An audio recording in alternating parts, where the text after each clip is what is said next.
नमस्कार विद्यार्थी मित्रांनो, यशोदीप आय एस अकॅडमीच्या ऑफिशियल यूट्यूब चॅनलवर पुन्हा एकदा सर्वांचं स्वागत.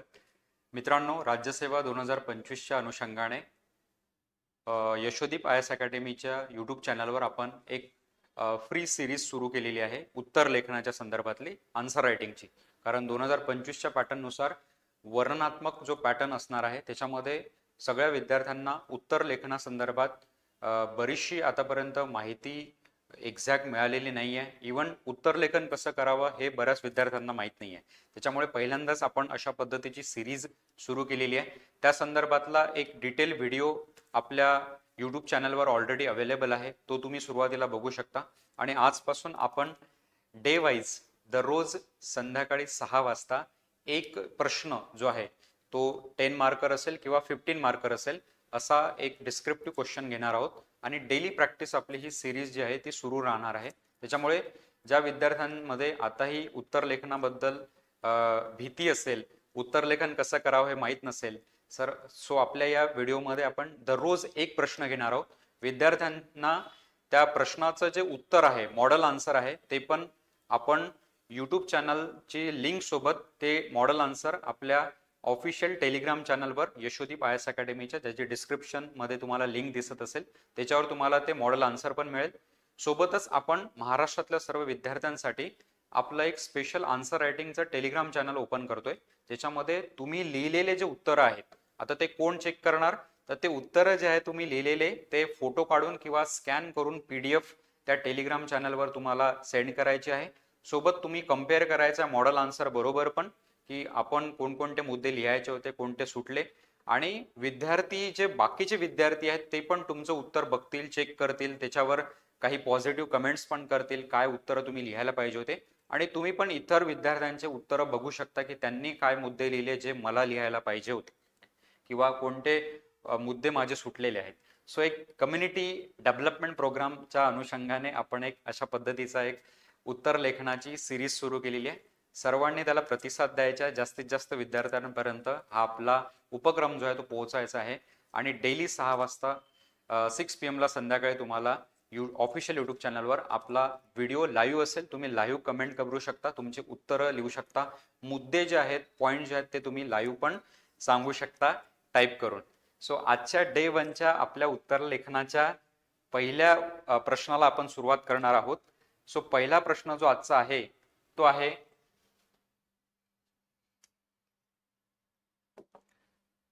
What is meant by administrative reforms. आता उत्तर प्रश्न जो आहे तो मराठीतून पण असेल आणि इंग्रजीमधून पण असेल. इंग्रजीमध्ये जो प्रश्न दिलेला आहे तो आपण सुरुवातीला मराठीतून समजूया, कारण की जे विद्यार्थी इंग्लिशमधून देत आहे किंवा मराठीतून देत आहे त्यांना पण तो कळेल. आणि सोबत आपल्याला सवय ही लागेल की जर आपल्याला मराठीतून प्रश्न समजत नसेल तर आपण तो इंग्लिशमधून समजून घेत आहे, इंग्लिशमधून जर समजत नसेल तर आपण तो मराठीतून समजून घेत आहे. आणि उत्तर लेखनाच्या या सिरीजमध्ये आपण अप्रोच बघणार आहोत की कशा पद्धतीचा त्याचा अप्रोच असेल आणि उत्तर कसं लिहायला पाहिजे होतं त्या प्रश्नाचं. सो प्रश्न काय होता की what is mean by administrative reforms आणि examine the changes that occurred with the specific to administrative changes post 1991. याचा अर्थ काय, प्रश्न काय होता की प्रशासकीय सुधारणा म्हणजे काय, 1991 नंतरच्या विविध बदलांसह झालेल्या बदलांचे परीक्षण करा. आता सगळ्यात महत्वाचं म्हणजे या प्रश्नाचा संदर्भ घेताना किंवा प्रश्न वाचताना आपल्या सोबत जो पेन असतो त्याचा वापर कसा करावा. जर आपल्याला प्रश्न समजत नसेल किंवा प्रश्न समजून घ्यायचा असेल तर सुरुवातीला बघा की जेव्हा आपण उत्तर लिहितो, आपल्याकडे मेन्सच्या परीक्षेत आपल्याला 180 मिनिटामध्ये आपल्याला लिहायचे आहेत, 180 मिनिटामध्ये आपल्याला लिहायचे 20 प्रश्न. साधारणतः एक उत्तर लिहायला आपल्याकडे 8 ते 9 मिनिटं आहे. म्हणजे 8 ते 9 मिनिटात आपला प्रश्न समजूनही घेता आला पाहिजे, प्रश्नाचा आपला एक रफ वर्क पण तयार झालं पाहिजे आणि उत्तरही आपल्याला लिहिल्या गेलं पाहिजे. एवढं सगळं त्या 8 ते 9 मिनिटात आपल्याला करायचं आहे. त्याच्यामुळे प्रश्न समजून उत्तर लिहायचं असेल आपल्याला सुरुवातीला प्रश्न समजताना एक गोष्ट लक्षात ठेवायची आहे की जेव्हाही आपण प्रश्नाचं वाचन करतो तेव्हा आपण जे इम्पॉर्टंट कीवर्ड्स आहे त्याला अंडरलाईन करा. आता सगळ्यात महत्वाचं कीवर्ड काय याच्यामध्ये, ऍडमिनिस्ट्रेटिव्ह रिफॉर्म्स. याचा अर्थ काय, प्रशासकीय सुधारणा. प्रश्नामध्ये सगळ्यात जास्त वेटेज कशाला दिलेला आहे, प्रशासकीय सुधारणेला. याचा अर्थ आपल्याला विचारला आहे की प्रशासकीय सुधारणा म्हणजे काय.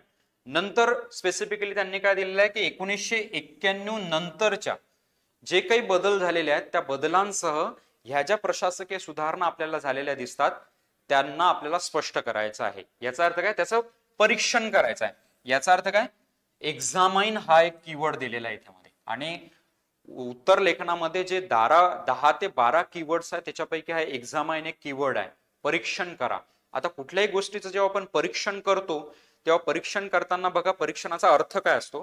परीक्षण करताना आपण जे चेंजेस झालेल्या, बदल जे झालेले आहेत ते तर आपण दाखवणारच आहोत की 1991 नंतर कशा पद्धतीचे बदल झाले, पण 1991च्या आधी कशा पद्धतीची सिस्टीम आपली होती, व्यवस्था कशा पद्धतीची होती, आणि 1991 नंतर मग कसे बदल झाले ते आपण नमूद करूया. आणि यासोबतच आपण एक्झामाइन करताना काही उदाहरणांचा, रिपोर्टचा, एक्झाम्पल्सचा याचा पण आपण उपयोग घेणार आहे, जेणेकरून आपण एक्झामाइन करताना, परीक्षण करताना विथ प्रॉपर प्रमाण, प्रूफ्स काय आहेत ते पण आपण दाखवत आहे. सो एक्झामाइनचा अर्थ असा होतो की तुम्ही त्या बदलांना तर दाखवतच आहात, सोबत आधीचे बदल का, आधीचे व्यवस्था कशा पद्धतीची होती आणि या बदलांसोबत काय काय गोष्टी बदलांच्या स्वरूपात आणल्या गेल्यात त्याचे पुरावे किंवा प्रमाण तुम्ही देत आहात. लक्षात येत आहे. सो अशा पद्धतीचा हा प्रश्न होता आणि हा विचारला होता आपल्याला 15 मार्कासाठी आणि 250 वर्ड्स मध्ये आपल्याला लिहायचा होता.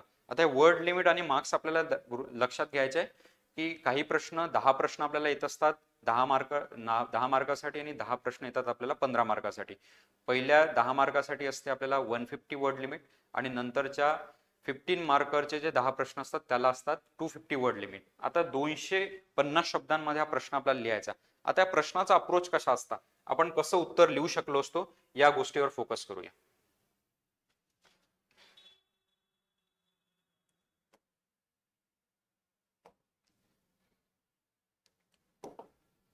सो आपला प्रश्न काय, कोणत्या कोणत्या गोष्टींवर फोकस करतोय. सर्वात आधी फोकस करतोय प्रशासकीय सुधारणा.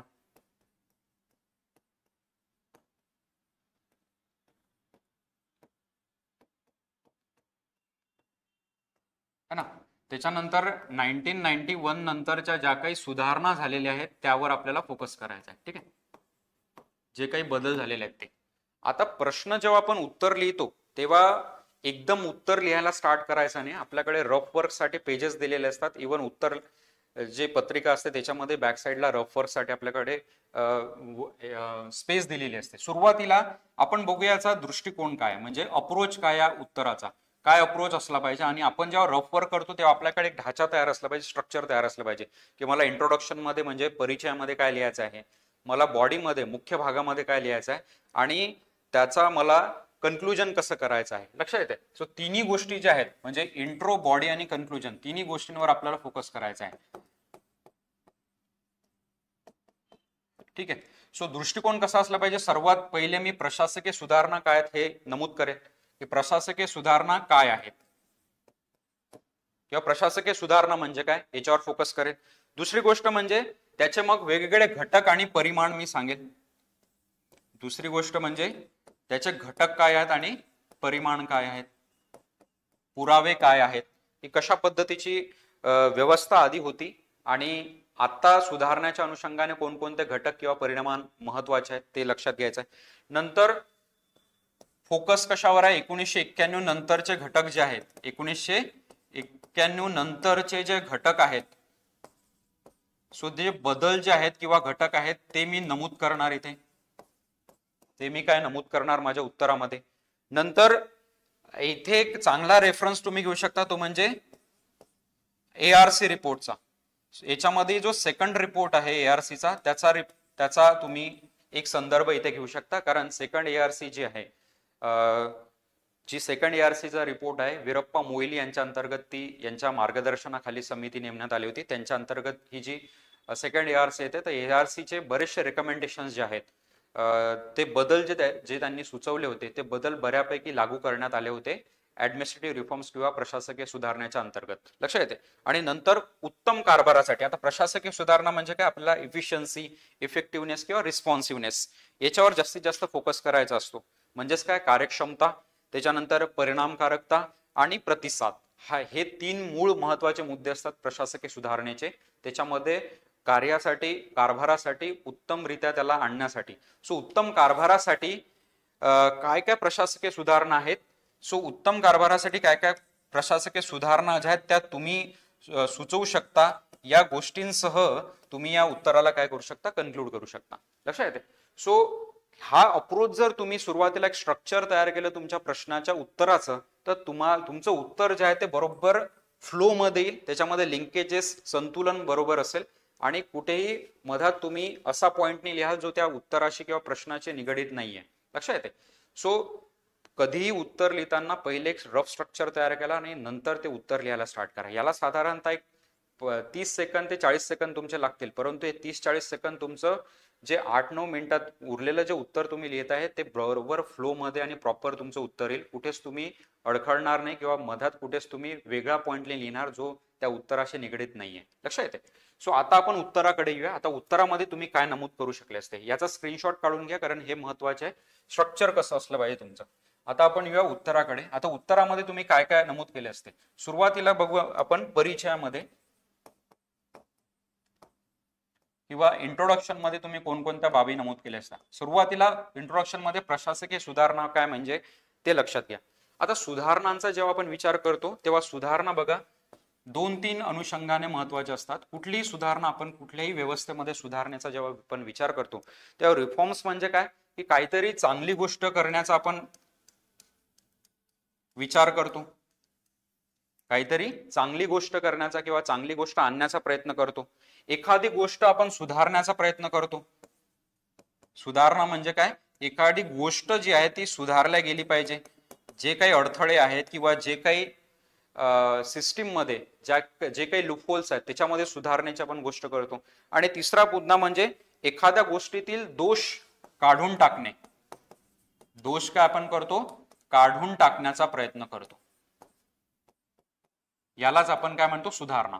आता दोष काढून टाकताना आपण काय करतो, दोन गोष्टींवर विचार करतो. याचा अर्थ काय की वर्तन आपण बदलणे, बिहेवियरल चेंजेस, आणि दुसरी गोष्ट म्हणजे त्या व्यवस्थेची रचना बदलणे. लक्षात येते.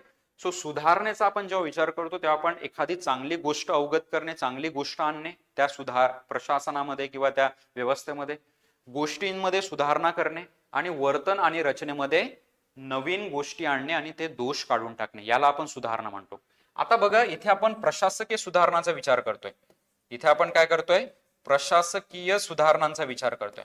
सो प्रशासकीय सुधारणांचा जेव्हा आपण विचार करू तेव्हा आपण त्या व्यवस्थेत सुधारण्याचा विचार करू. ही जी व्यवस्था आता आहे त्या व्यवस्थेत काहीतरी बदल झाले पाहिजे, त्यामध्ये काहीतरी सुधारणा झाल्या पाहिजे, पहिली नंबर एक गोष्ट. आणि दुसरं म्हणजे व्यवस्थेत आपण सुधारणा तर आणूच, परंतु तिची जी इफिशियन्सी आहे, इफेक्टिव्हिटी आहे, रिस्पॉन्सिव्हनेस आहे ज्याला आपण म्हटलं, म्हणजे याचा अर्थ काय की आपण तिची क्षमता पण वाढवण्यावर भर देऊ. काय देऊ, क्षमता वाढविण्यावर भर. ठीक आहे, त्याच्यावर काय देऊ आपण, भर देऊ. लक्षात येते. सो इंट्रोडक्शन मध्ये सुरुवातीला जो कीवर्ड आहे महत्वाचा तो तुम्ही एक्सप्लेन करायचे की प्रशासकीय सुधारणा म्हणजे काय. प्रशासकीय सुधारणा म्हणजे काय की प्रशासकीय व्यवस्थेमध्ये आपण कुठले तरी बदल आणतोय, चांगली गोष्ट इंट्रोड्यूस करतोय, तिथले वर्तन किंवा रचनात्मक बदल आपण करण्याचा प्रयत्न करतोय, आणि दुसरी गोष्ट म्हणजे क्षमतेची वाढ करण्याचा प्रयत्न करतोय.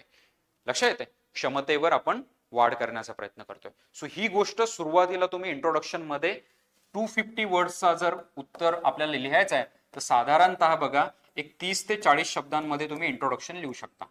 इंट्रोडक्शन म्हणजेच परिचय काय आहे, एक 30 ते 40 शब्दामध्ये लिहा. लक्षात येते. सो 30-40 शब्दामध्ये हे एक्सप्लेन केल्यानंतर आता आपण याचा स्क्रीनशॉट काढून घ्या सगळ्यांनी. नेक्स्ट दुसरे जो घटक आहे तो म्हणजे आपण आता बॉडी एक्सप्लेन करू की बॉडी म्हणजे काय आता, किंवा मुख्य भाग ज्याला आपण म्हटलं. आता मुख्य भागामध्ये तुम्ही बॉडीमध्ये काय एक्सप्लेन कराल.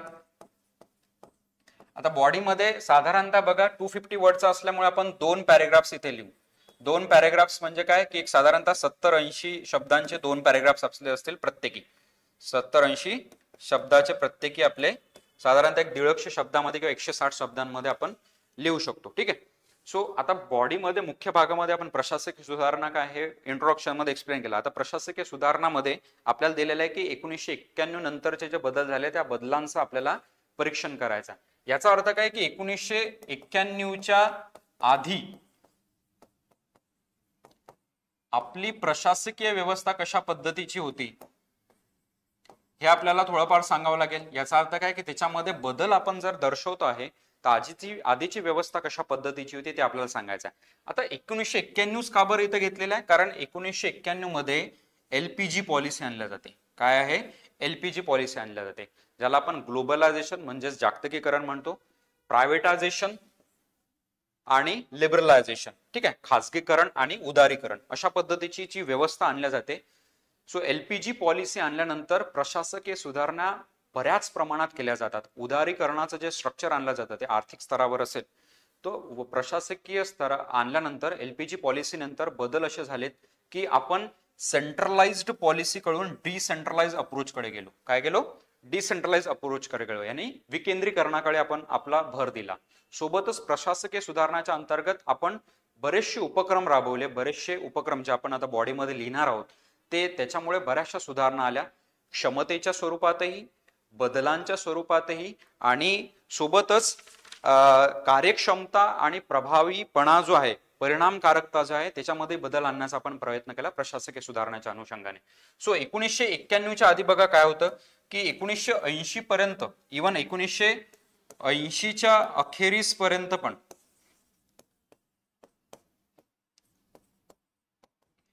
जी आपली नोकरशाही होती, ज्याला आपण ब्युरोक्रेसी म्हणतो, ती काय होती की सेंट्रल अप्रोच जो असा किंवा सेंट्रलाइज जी आपली प्लॅनिंग होती त्यानुसारच चालायची. सोबतच आपण बघितलं की जी सार्वजनिक क्षेत्र आपलं होतं, सार्वजनिक जे क्षेत्र होतं त्या तुलनेत जे खाजगी क्षेत्र होतं त्याच्यामध्ये बऱ्यापैकी वाढ होत होती. याचा अर्थ काय? हा भाग हे दर्शवत होता की आपली जी नोकरशाही आहे किंवा प्रशासकीय बदल जे आहे ते फार रखडले होते, फार जखडले होते, ज्याच्यामध्ये बदलांची गरज फार जास्त होती. आणि त्याच्यामुळेच हा एक संदर्भ तुम्ही देऊ शकता 1980च्या अखेरचा. आणि नंतर मग एक सेकंड पॅरेग्राफ जो आहे तो लिहाल तुम्ही 1991 नंतरच्या भागामध्ये आपण काय केलं मग. सो 1991 नंतर आपण संरचनात्मक बदलांवर फोकस केला. काय आहे? 1991 नंतरचे जे बदल तुम्ही दाखवाल सेकंड पॅरेग्राफ मध्ये, सो 1991 नंतर आपण संरचनात्मक बदलांवर फोकस केला. आता संरचनात्मक बदलांवर म्हणजे काय की आपण प्रशासकीय प्रणाली जी आहे ती सुधारली, प्रशासकीय प्रणाली जी आहे ती सुधारण्यावर भर दिला. दुसरी गोष्ट म्हणजे प्रशासकीय प्रणाली सोबतच आपण त्यांच्या घटकांची जी रचना आहे, ज्याला आपण घटक रचना म्हणतो, ती बदलण्याचा प्रयत्न केला. जसं आता मी सांगितलं की केंद्रीकृत व्यवस्थेकडून आपण विकेंद्रीकृत व्यवस्थेकडे गेलो. 1993च्या आसपास जे आपण ते पंचायत राज इन्स्टिट्यूशन्स आणलं, 73rd 74th amendment act, 73rd 73वी आणि 74वी घटना दुरुस्तीनुसार आपण डिसेंट्रलाइज अप्रोच कडे गेलो. म्हणजेच काय की जे काही अधिकार होते, जे काही निर्णय होते ते सेंटर पासून ग्रासरूट लेवल पर्यंत आणण्यापर्यंत आपण गेलो, जेणेकरून जास्तीत जास्त लेवलवर घटकांवर फोकस केला गेला. वेगवेगळ्या घटकांवर फोकस करून विकेंद्रीकृत संरचना तयार करून आपण त्या बदलांसोबतच सुधारणांवर पण काय केला? फोकस केला. लक्षात येते? सो आपण संरचनात्मक जो बदल आणला त्याच्यामध्ये प्रशासकीय प्रणालीमध्ये सुधारणा आणल्या, घटक रचनांमध्ये बदल आणला, त्यांची जी प्रक्रिया आहे, तिसरी म्हणजे काय? प्रक्रिया. कारण प्रक्रिया जी आहे ती जर रखडलेली किंवा जखडलेली असेल, खूप जास्त आपण म्हणू शकतो की एकदम टायटन असेल, तर बऱ्यापैकी सुधारणा आणणे ही फार त्याला अवलंब लागतो. परंतु जर प्रक्रिया जर व्यवस्थित ट्रान्सपरंट असेल, सोबतच प्रतिसाद देणारी असेल, रिस्पॉन्सिव्ह जर असेल, तर कुठलीही गोष्ट जी आहे, सुधारणा ज्या त्या आणण्यासाठी सोयीस्कर ठरतात. आणि चौथी गोष्ट म्हणजे वर्तनातील सुधारणा. ही फार महत्वाची गोष्ट आहे की वर्तनातील सुधारणा, बिहेवियरल चेंजेस, की जे प्रशासक आहे किंवा जे प्रशासक म्हणून नेमलेले जात आहेत किंवा जी ब्युरोक्रेसी आहे त्यांच्या बिहेवियरल चेंजेस आपण आणले. म्हणजे काय की आपण नैतिकतेकडे वळलो, ऑनेस्टीकडे वळलो, प्रॉबिटीकडे वळलो, इंटिग्रिटीकडे वळलो. अशा पद्धतीचे जे शब्द आहेत त्यांचा वापर करू शकता आपण. प्रामाणिकपणा असेल, नैतिकता असेल, मूल्य असतील, यांचा कुठेतरी वापर केला गेला, यांना कुठेतरी इनबिल्ड करण्यात आलं त्या प्रशासकीय अधिकाऱ्यांमध्ये किंवा त्या व्यवस्थेमध्ये. लक्षात येते? सो 1991 नंतरची जेव्हा तुम्ही बॉडीमध्ये सेकंड पॅरेग्राफ मध्ये द्याल, संरचनात्मक बदल करण्यात आले, लक्षात येत आहे? तर याचा हे द्याल. नंतर आता पुढे जाऊया आपण, याचा स्क्रीनशॉट काढून घ्या.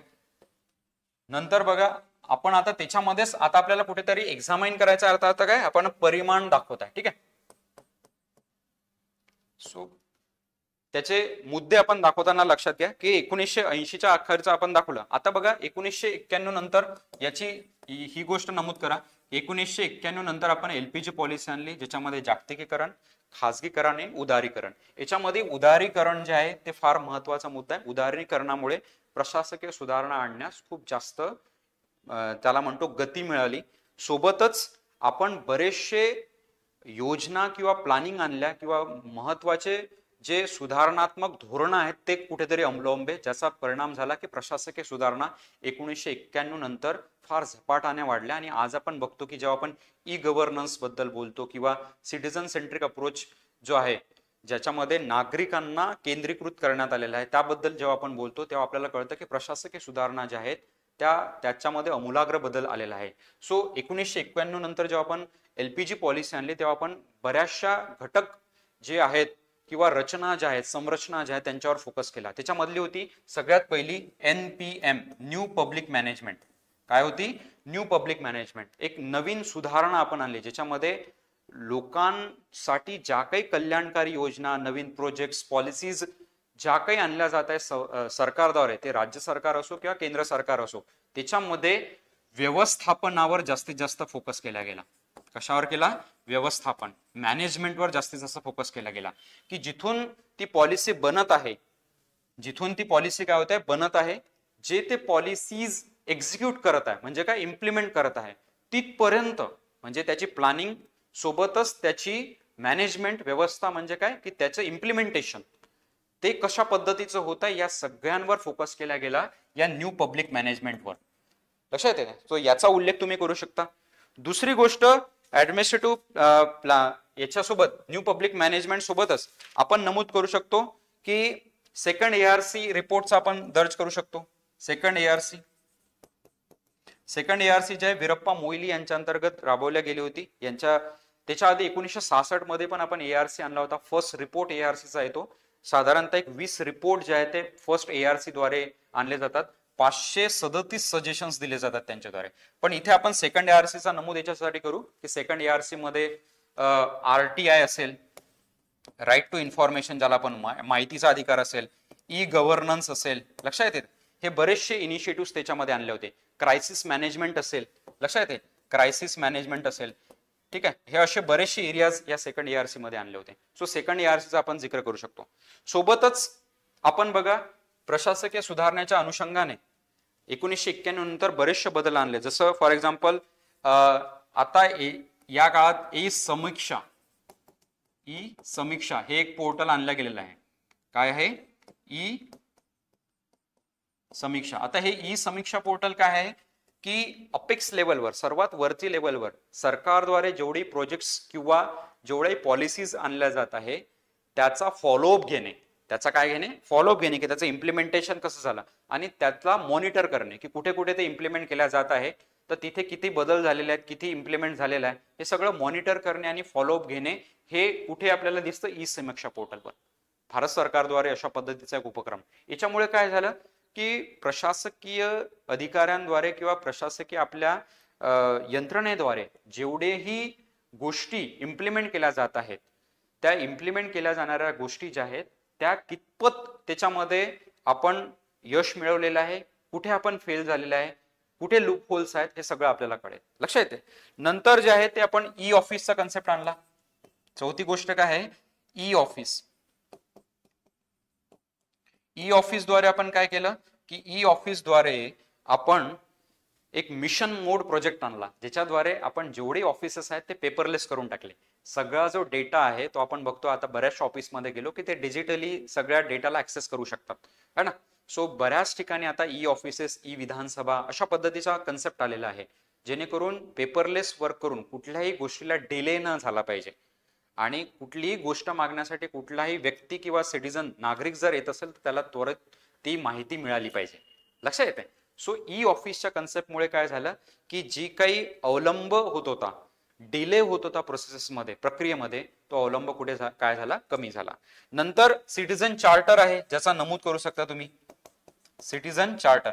सिटीजन चार्टर काय असतं? सिटीजन चार्टर ही अशी गोष्ट असतं की ज्याच्यामध्ये जी काही ऑर्गनायझेशन आहे, जी काही संघटना आहे, त्या सिटीजन चार्टरद्वारे जे काही ते कमिटमेंट्स करत आहेत आपल्या सर्व्हिसेसच्या अनुषंगाने, की त्यांना ज्या सेवा द्यायच्या आहेत, ज्या लोकांना द्यायच्या आहेत, नागरिकांना द्यायच्या, कस्टमरला द्यायच्या, ग्राहकांना द्यायच्या, त्याच्याबद्दलच्या कमिटमेंट्स असतात.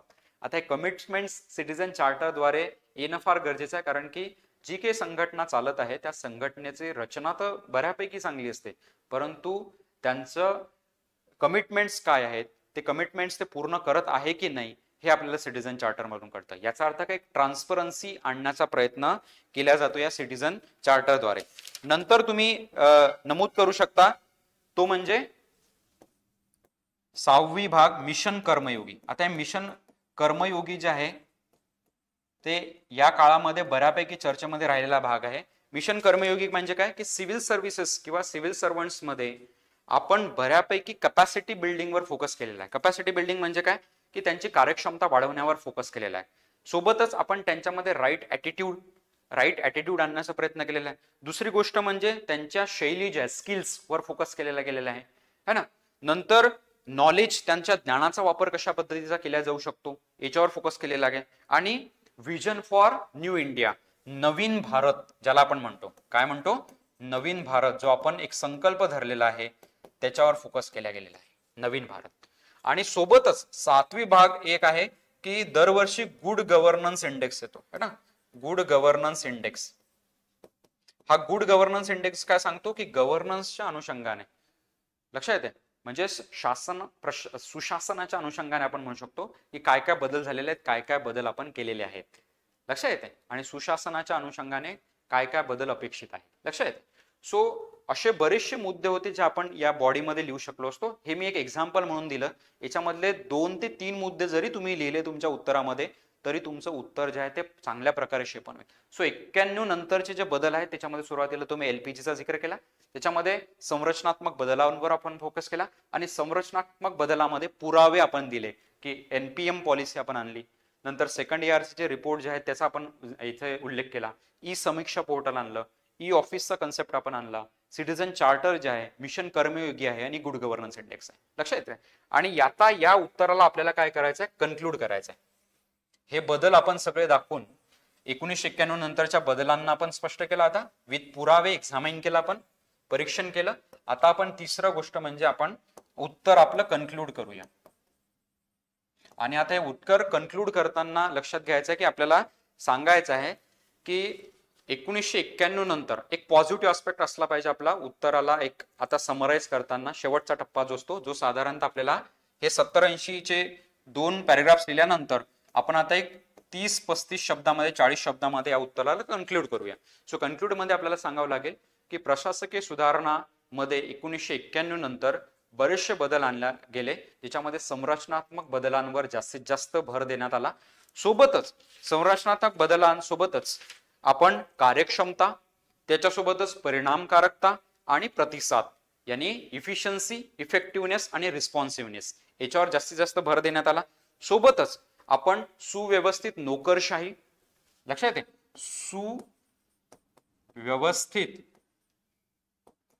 सुव्यवस्थित नोकरशाही, ज्याला आपण स्ट्रीमलाइनिंग ऑफ द ब्युरोक्रेसी म्हणतो, याच्यावर फोकस केला गेला. सोबतच सुव्यवस्थित नोकरशाही सोबतच आपण जबाबदारी वाढवणे, ज्याला आपण म्हणतो अकाउंटेबिलिटी एन्हान्समेंट, एन्हान्सिंग अकाउंटेबिलिटी, ज्याला आपण काय म्हणतो जबाबदारी वाढवणे, याच्यावर जास्तीत जास्त फोकस करण्यात आला. आणि तिसरी गोष्ट म्हणजे पारदर्शकतेला प्रोत्साहन देण्यात आले आणि ट्रान्सपरन्सीला आपण प्रमोट केला. पारदर्शकतेवर भर देण्यात आला. आणि हे जे 3 मुद्दे आहेत हे कुठेतरी प्रशासकीय सुधारणांना डिनोट करतात. की प्रशासकीय सुधारणा म्हणजे काय, जिथे नोकरशाही, ब्युरोक्रेसी जे असेल ते सुव्यवस्थित असेल, त्याच्यावर कोणताही दबाव नसेल, विदाउट एनी दबाव जे आहे, इंटरफेरन्स, ते काम करत आहे, पॉलिटिकल प्रेशर नाही आहे, कुठल्याच पद्धतीचं प्रेशर नाही त्यांच्यावर, त्यांच्यामध्ये जबाबदारी आहे, जबाबदारीने ते काम करत आहे आणि तिसरी गोष्ट म्हणजे ते काम करत असताना कुठलीही सुधारणा आपण आणतो तर त्याच्यामध्ये पारदर्शकता असणं गरजेचं आहे. आणि 1991 नंतर अकाउंटेबिलिटी, इफिशियन्सी आणि अकाउंटेबिलिटी, इफिशियन्सी, इफेक्टिव्हनेस, रिस्पॉन्सिव्हनेस यासोबतच आपण ट्रान्सपरन्सीवर पण फोकस केला आणि त्याच्यावर आपण नोकरशाहीवर पण फोकस केला त्याला सुव्यवस्थित करण्यासाठी. सो याच्यासोबत एक पॉझिटिव्ह आस्पेक्ट सोबत तुम्ही काय करू शकता, याला कन्क्लूड करू शकता. सो हे होतं डे 1चं आपलं प्रश्न आणि त्याचा उत्तर. लक्ष येते. सो या आता प्रश्नाला जे आपण बघितलं त्याचं डे 1चं जे हे प्रश्न होता ज्याला आपण प्रशासकीय सुधारणा म्हणजे काय आणि 1991 नंतरच्या ज्या सुधारणा झालेल्या, जे बदल झाले त्याच्यानुसार आपल्याला उत्तर द्यायचं होतं. लक्ष येते. सो अशा पद्धतीने आपलं एक स्ट्रक्चर तयार करण्यास सुरुवातीला आणि त्याला मग व्यवस्थित सुव्यवस्थितपणे लिहिणे. लक्ष येते. एक स्ट्रक्चराइज आन्सर आपलं असलं पाहिजे, वर्ड लिमिट लक्षात ठेवून. लक्ष येते. सो अशाच पद्धतीचे डेली आपण 6 PM ला एक क्वेश्चन्स घेणार आहोत. काही क्वेश्चन असतील 10 मार्करचे, काही असतील 250 वर्ड्सचे म्हणजेच 15 मार्करचे असतील. सो डेली 6 PM ला तुम्हाला हा एक व्हिडिओ कंप्लीट करायचा आहे आणि तुमचे उत्तरं जे आहेत ते लिहून त्याचा फोटो किंवा स्कॅन करून PDF फाईल तुम्ही यशोदीप IAS अकॅडमीच्या टेलिग्राम चॅनलवर आन्सर रायटिंगचा जो एक ग्रुप बनवण्यात येईल त्याच्यावर पाठवा. याचं मॉडेल आन्सर जे आहे म्हणजे जे मॉडेल उत्तर असेल ते तुम्हाला तिथेच मिळेल. त्याची PDF तुम्ही डाउनलोड करू शकता, स्वतःजवळ सेव्ह करू शकता. लक्षात येते. आणि सोबतच तुम्हाला तुमचं जे उत्तर आहे त्याच्यावर कमेंट्स येतील, तुमचे उत्तर जे आहेत ते पण चेक केलं जाईल. लक्षात येते. सो या उपक्रमामध्ये सर्वांनी आपला प्रतिसाद द्यायचा आहे आणि हा उपक्रम जास्तीत जास्त विद्यार्थ्यांपर्यंत शेअर करायचा आहे. उत्तर लेखन आपलं चांगल्यातलं चांगलं करायचं आहे जेणेकरून राज्यसेवा 2025 ची मुख्य परीक्षा जास्तीत जास्त विद्यार्थी पास होतील. सो भेटूया दुसऱ्या डे 2च्या अशाच एका प्रश्नासोबत. धन्यवाद.